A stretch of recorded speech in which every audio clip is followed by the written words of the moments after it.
Welcome back. Today, we're going to talk about something deeply unsettling. It's the kind of history that rarely makes it into textbooks, the kind that whispers behind palace walls and hides between gilded portraits. Imagine a woman, a royal surrounded by luxury, but also by silence, shadows, and secrets. She gave birth to 10 children, heirs to a throne, blood of kings, and not a single one survived. Not because of illness, not because of fate, but because someone made sure they didn't. This isn't just a story about a mother's loss. It's a story about power, fear, bloodlines, and the lengths a monarchy will go to keep control. What you're about to hear is real, disturbing, but real. So get comfortable, take a breath, and prepare yourself for one of the darkest secrets royal history has ever kept. Story Begins was born into silk sheets and surrounded by the whispers of courtiers. Her name was never meant to echo through history, not like this. She was chosen not for her mind, her heart, or her voice, but for her womb. She was young when they brought her into the royal court, barely a woman, yet already groomed to serve one purpose, to carry the future. Her name was rarely spoken outside the palace, but inside its cold stone walls, everyone knew her, everyone watched her. The kingdom she had married into was obsessed with blood. Royal blood, divine blood, and most dangerously of all, pure blood. The crown had passed through generations of incestuous unions and strategic marriages meant not for love, but for maintaining a single, unbroken line. One drop of foreign blood could mean the end of dynasties. So they chose her carefully. She came from an old house. Her ancestors could be traced back hundreds of years. She was perfect. And she was doomed. The first child came quickly after her marriage. A boy born on a stormy night. The court was alive with celebration. Bells rang through the capital. Peasants lit fires in the streets. The king himself, cold and stoic as he was, allowed a rare smile, a male heir. The line would continue. But then, just 3 days later, the baby was gone. The official reason was complications, a sudden fever. No one could explain why the royal physicians hadn't noticed anything, or why the baby's body was never shown to the mother. She had cried for days, begged for answers, but the royal doctors would not speak. The midwives vanished from the palace. The king refused to see her. And in the quiet corners of the court, whispers began to grow. They said the child hadn't died of illness. They said someone had taken him, silenced him. The queen, still barely more than a girl, had no one to turn to. She mourned in silence, locked in her chambers, while court life carried on as though the baby had never existed, but she was still young. Her body was still useful, and so they tried again. The second child was a girl. Beautiful, pale, and healthy. The queen held her for one night, just one. And in the morning, the baby was gone.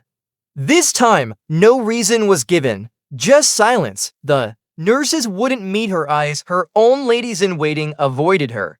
The crib was removed before breakfast. It was as though the baby had never been born. By the third child, something inside her began to break. She no longer asked questions. She no longer expected joy. She gave birth. They took the baby, and she was left with nothing but the echo of a cry that would never be heard again. But outside the palace, no one knew. The official bulletins announced births with pomp and ceremony. But the deaths were hidden, covered up.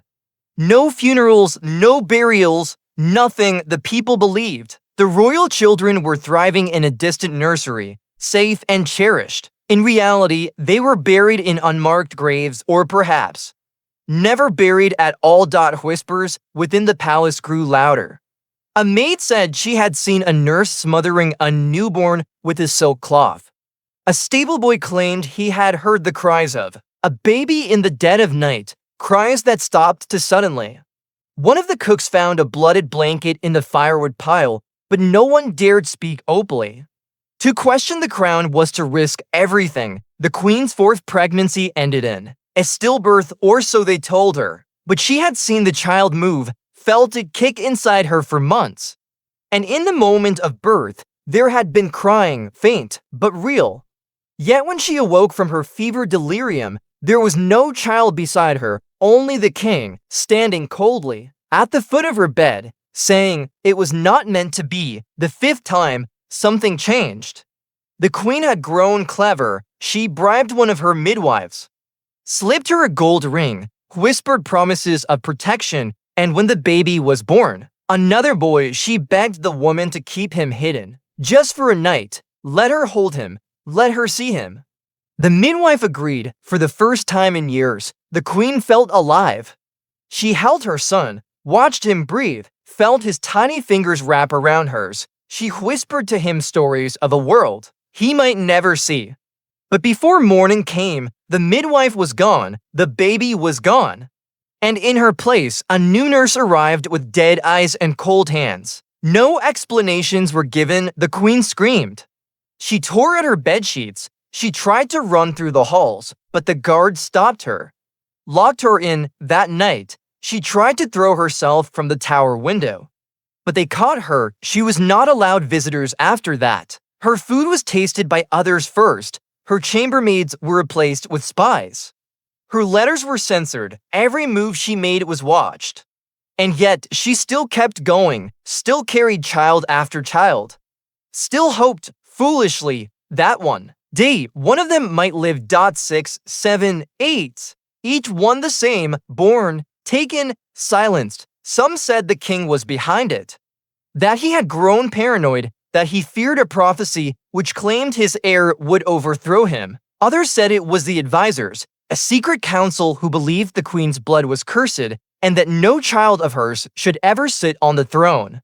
A few even whispered that it was the queen herself, lost to madness, who had done it. But those who had seen her, really seen her, knew that her grief was real, raw, endless. By the time she was pregnant with her 9th child, she no longer smiled. Her body was frail, her eyes hollow. She rarely spoke. She didn't ask for music in her chambers. She didn't decorate the nursery.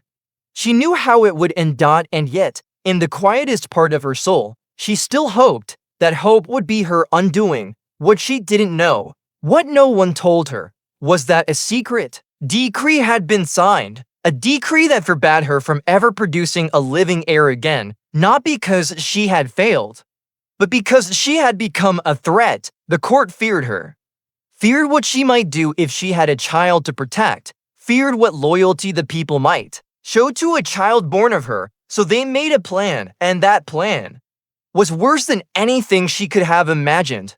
The plan had been drawn up in secret, hidden behind ceremonial words and sealed with the royal crest. Only a few in the highest circles knew of its existence, and those who did would take that knowledge to their graves. The queen, unaware of what had been decided about her own womb, walked into the 9th pregnancy with a quiet sense of inevitability. She had lost so much, too much, to believe this child would be spared. But what she didn't know was that this time, the child's death had already been scheduled before it had even been born. By now, her health had deteriorated. Her hair had thinned, her skin lost its glow, and her voice was barely above a whisper most days. The years of childbirth, grief, and confinement had worn her down to a shadow of the girl who once walked into the palace with dreams of queenship. She was still beautiful in a tragic, haunting way, the kind of beauty that speaks of loss.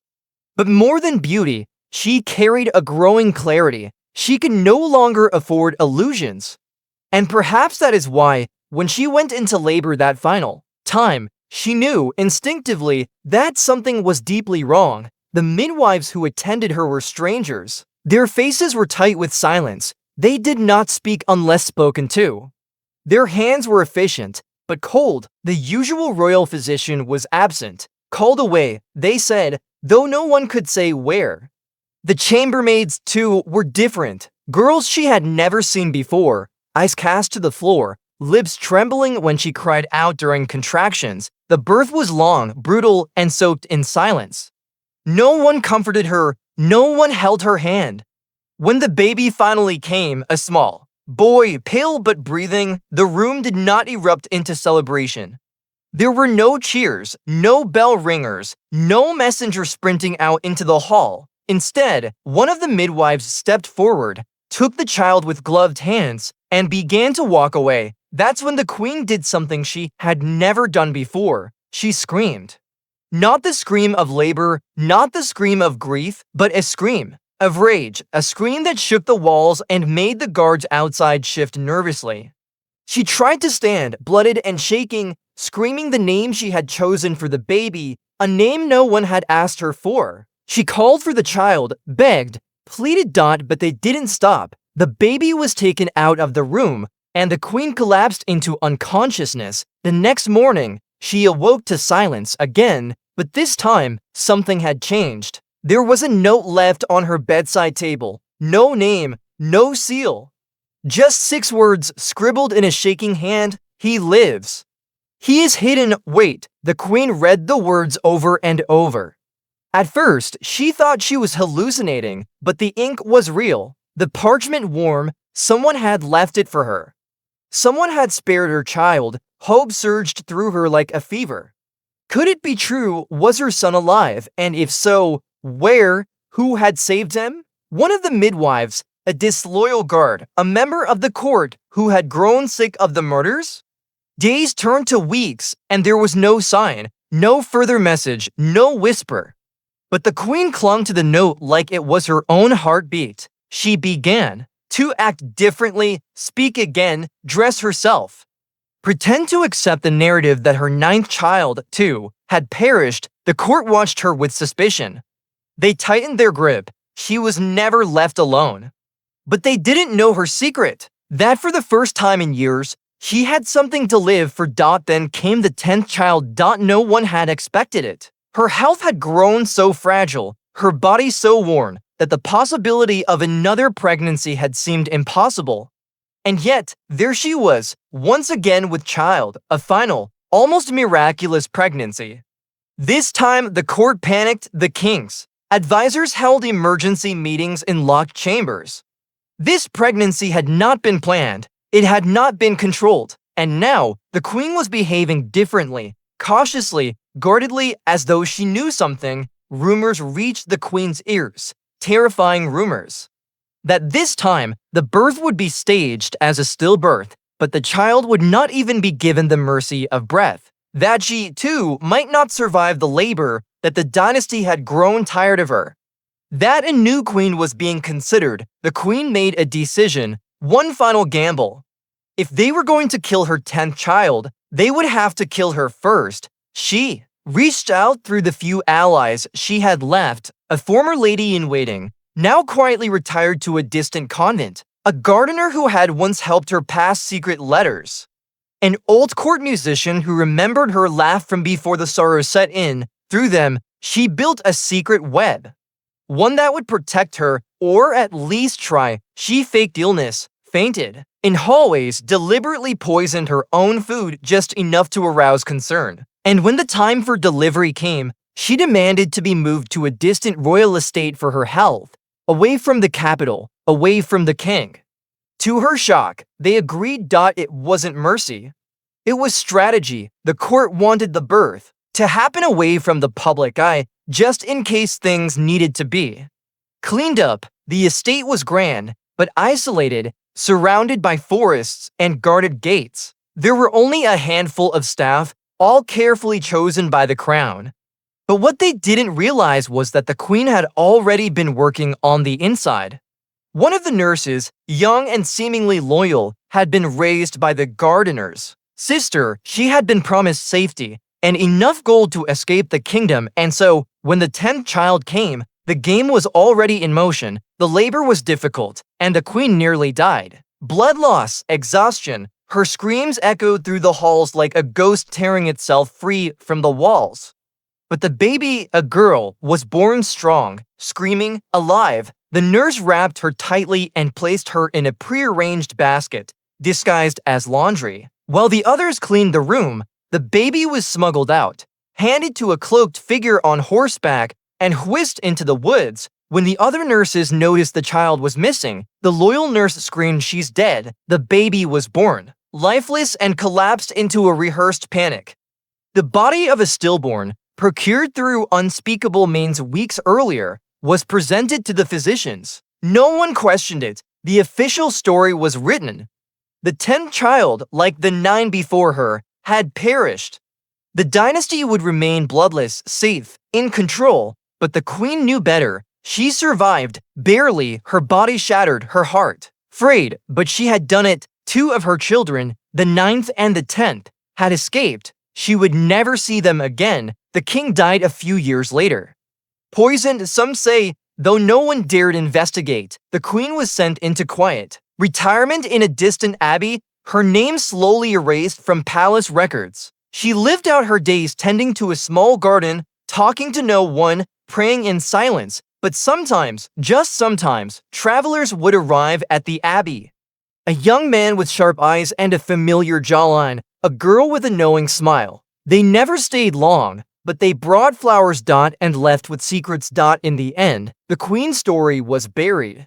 The official histories listed her as childless, a failure, a silent wife. But the truth, the unbearable, bloody, and beautiful truth, was far more complicated. She had given birth to 10 royal babies.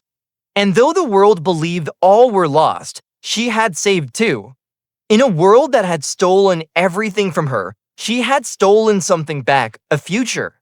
The abbey where the queen lived out her remaining years was quiet, removed from the violence and spectacle of court life. The nuns treated her kindly, but kept their distance. They knew who she was, or who she had been, but none dared speak. Her title allowed, within those stone walls, she was no longer a queen.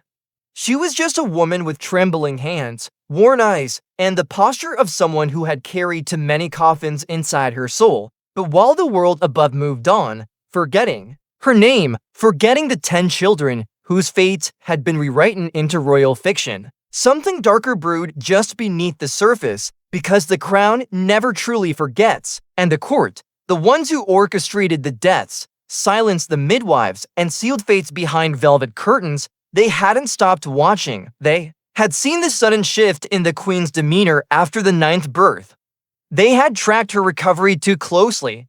And though they had accepted the 10th child as another stillbirth, certain advisors remained suspicious. A few had even ordered secret autopsies, only to find that the dead infant's blood did not match the queen's. Whispers began once more. The queen may have outmaneuvered them. This wasn't about grief anymore. This was about revenge. The 9th child, now a boy of 6, had been hidden far from the capital, in a monastery in the hills, where orphan boys were taken in exchange for labor and religious study. No one asked questions there, but secrets don't die quietly.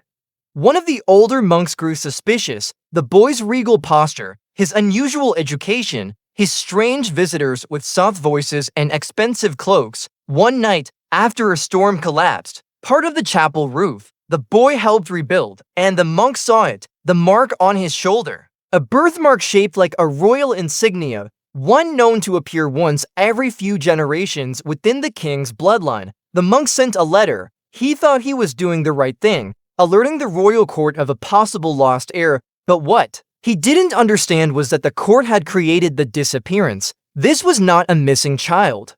This was a child they believed had been erased. The letter arrived in the capital and was read in a locked room. The king was dead, and now his cousin ruled, a man known for his charm in public and cruelty in private. He had always hated the former queen, resented her for the attention she received, for the purity of her bloodline, and most of all, for the rumors that two heirs had been saved. That letter confirmed what he had feared for years. The old blood still lived. Orders were dispatched. Riders in black coats arrived at the monastery under the pretense of inspecting its grounds. They were looking for the boy, but they didn't say why. The monks, terrified, lied, said he had died of illness, but the boy had already been taken away. A merchant woman with a red scarf, one of the queen's last remaining allies, had warned the monks a week earlier. She arrived with a cart of bread and left with a sleeping child hidden beneath the sacks of flour. They fled south, into borderlands where the crown's reach grew weak and the stories of lost princes were treated like old songs, charming but irrelevant. The boy was renamed, taught to forget who he was, but memory is a stubborn thing. At night, he would dream of marble floors, of candlelit halls, of lullabies he couldn't place. He didn't know why he could read 3 languages, why he instinctively knew how to hold a goblet with royal etiquette, or why his hands shook whenever he saw the royal crest carved into old coins. Meanwhile, the girl, the queen's 10th child, had been raised by a distant relative of one of the original midwives. She was brought up in the countryside under a false name, but her beauty and intellect were impossible to hide. Even as a child, she asked the kinds of questions most adults didn't want to answer. Why did no one know her birthday?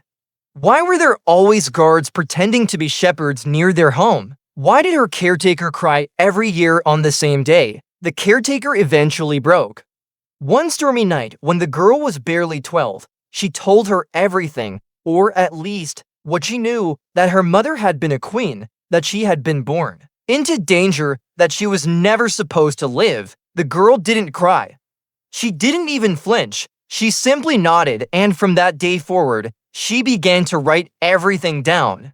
Every whispered conversation, every strange visit, every name. She overheard. She was preparing. Even if she didn't yet know what for. By the time the girl turned 16, rumors of rebellion had begun to spread across the kingdom.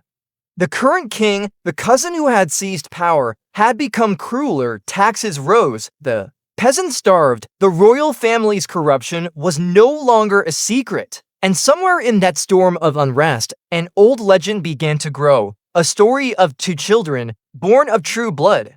A prince and a princess who had escaped death. Who carried the flame of the old line? Who might return? Most believed it was fiction. Propaganda, a bedtime story for angry villagers.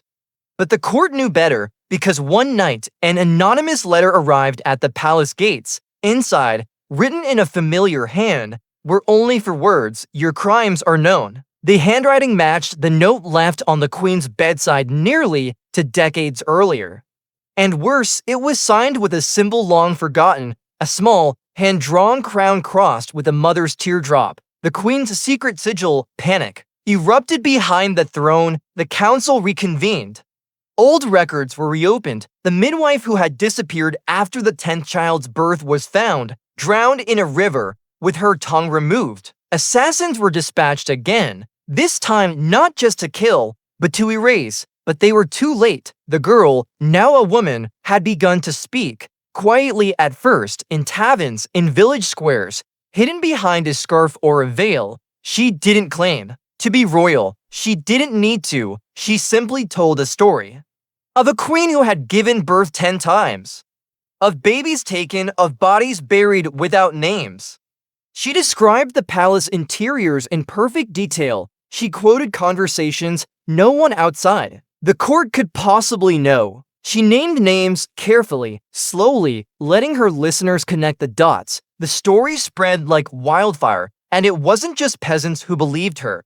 Disillusioned members of the court, old allies of the late queen, even servants who had stayed silent for decades, they began to emerge, each with their own piece of the puzzle, each validating her truth. It became impossible to ignore.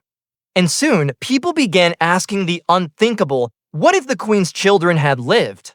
What if the rightful heirs had returned? The current king responded with fury. He declared the girl a traitor, sent portraits of her face to every guard post in the realm, declared her story treason, but he never spoke of the prince because he wasn't sure where he was, and deep down, he feared the boy, now a man, far more than the girl, for the prince, hidden for so long, had now begun to remember. He had spent most of his life in the shadows, under false names, in towns that changed every season, with guardians who never told him the full truth, but never let him forget he was different. As a child, he accepted the oddness of it all. As a teenager, he grew restless, but now, as a man, there was no longer any doubt. The way people bowed slightly without realizing it when he entered a room. The way his hands moved with unthinking grace when he handled old weapons, royal artifacts, or books written in languages no one had taught him. He had the bearing of a prince even before he knew what the word truly meant. When the first wave of stories reached his ears, stories of a mysterious woman telling tales of a forgotten queen and stolen children, he felt something stir inside him. He had never met her. He didn't know her name. And yet, he knew her voice. The cadence of it, described by those who heard her speak, matched the lullabies in his dreams. The phrases she used were the ones etched into his earliest memories. Fragments of a life before memory began. He knew who she was, and in that moment, he knew who he was too, but names were dangerous. So it was truth. He had lived this long because he had remained invisible. To claim anything now would mean stepping into the center of the storm. But something inside him, something deeper than fear, whispered that it was time. He began to gather the scattered remnants of the queen's old allies. The musician who had smuggled messages in sheet music. The merchant woman who had carried him from the monastery in a cart of flour. The former lady-in-waiting, now old and blind, who could still recite every hidden passage of the palace, and, most importantly, the few soldiers who had once sworn their lives not to the throne, but to the woman who had been its prisoner. He didn't ask them to start a rebellion. He asked them to tell the truth. One by one, they began speaking, quietly at first, then louder. And always with evidence, letters, heirlooms, testimonies, documents stamped with the royal seal that had been thought destroyed with every revelation. The people who had dismissed the legend as folklore began to lean forward and listen. Meanwhile, the girl, his sister, moved with equal precision. She had taken up residence in a ruined manor once owned by a cousin of their mother. From there, she sent out letters like ripples in a lake. Not of war or bloodshed, but of reckoning. Her message was always the same. We do not seek revenge. We seek the return of truth. That was the real danger, because in truth lay legitimacy, and the king knew that if the people believed her, if they believed them both, then he wouldn't just lose his crown, he would lose history. He tried to kill them, of course he did. Assassins were sent, cloaked in the garb of traitors, pilgrims, even priests. Some got close. One managed to poison the prince's water supply, leaving him bedridden for a week. Another slipped into the girl's household, disguised as a tutor, but her caretakers were sharper than expected. The man was found the next morning hanging from a tree, his wrists bound with a scarf matching the queen's old livery. It was clear now. There could be no more hiding. The siblings met for the first time under a new moon in the ruins of an old cathedral, surrounded by torchlight and men loyal to no crown but the one taken from their mother. No words were needed. When their eyes met, it was as though history sighed. The boy who was never supposed to breathe. The girl who was supposed to die in silence. Both standing now, tall, alive, and uncheckable. Together, they issued a declaration. It wasn't a demand for the throne. It was a public accounting of every crime committed against their mother. It listed the names of every doctor, every midwife, every advisor involved in the disappearances. It included their mother's secret journals, preserved and smuggled out of the abbey years before her death. It included the blood-stained blanket from the fifth child, the birthmark photographs, even the skeleton of the seventh child, found in an unmarked grave under the palace chapel, hidden beneath stone tiles. The truth was no longer just whispered. It was laid bare. The people were horrified. Not just because of the brutality, but because of the betrayal. A queen had been murdered one child at a time, not by foreign invaders or enemy blades, but by her own court, her own blood, and she had suffered in silence while the world turned. What followed was not war. It was something far more dangerous to tyrants. Mourning, the entire kingdom entered a state of grief. Artists painted scenes of the lost children. Songs were written. Playwrights performed tragedies based on the queen's story. In villages and cities, mothers began naming their newborn daughters after the lost princess, their sons after the hidden prince. The people didn't need a revolution. They had already chosen their truth. The court was powerless to stop it. Eventually, the king did what cowards always do. He fled. The palace was left empty, the throne draped in mourning, cloth untouched. And on the day that would have been the queen's 50th birthday, The siblings entered the palace together, not with an army, with candles. They walked in silence through the halls where their brothers and sisters had been taken, where their mother had wept behind gilded doors, where generations of lies had been built on the backs of dead infants. They didn't sit on the throne, they dismantled it, piece by piece. The gold was melted, the jewels removed, the royal crest, the one that had presided over their family's torment, was taken down and replaced with a single emblem, a mother's crown, surrounded by 10 stars. Each one for a child taken, and beneath it, they placed a plaque carved by the prince's own hand. It read, "She gave birth to 10 royal babies. And though the world stole them, they are remembered." Each heartbeat, each breath, each cry was a victory. The crown did not protect them. But now, we will. No coronation followed, no parades. The siblings ruled only briefly, just long enough to abolish the titles that had once shackled their blood. They created a council, they opened the archives. They turned the palace into a sanctuary, not a fortress. They lived long, quiet lives, separate but connected. The girl queen became a scholar, preserving women's stories lost to royal records. The boy king became a teacher, never once using his title again. And though they never reclaimed their mother's name, it didn't matter, because by then, the world had remembered her, not as the queen who failed to produce an heir, but as the woman who bore 10 lives into a world that tried to erase them, and whose love outlived a monarchy. In the end, it wasn't the crown that endured. It was her.